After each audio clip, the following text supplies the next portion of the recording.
ای مردم و ای کسانی که ایمان آورده اید از الله بترسید و بگویید سخن سدید را، سخن حق را.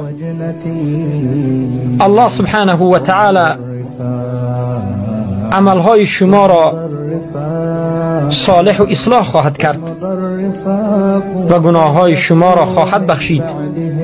هر کسی که اطاعت الله و رسولش بکند پس به تحقیق و هر آینه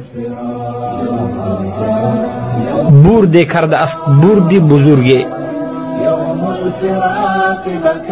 در حقیقت صادقترین کلام، راستترین کلام این کلام الله است و بهترین راه و منهج این راه و منهج و هدی رسول الله صلی الله علیه و سلم است. و بدترین عملها و بدترین امورها این نو پیدا شده چیزها در دین است و همه چیزهای نو پیدا شده در دین در حقیقت این بدعت است و تمام بدعت ضلالت است و تمام ضلالت و گمراهی عاقبتش نار و جهنم سوزان است.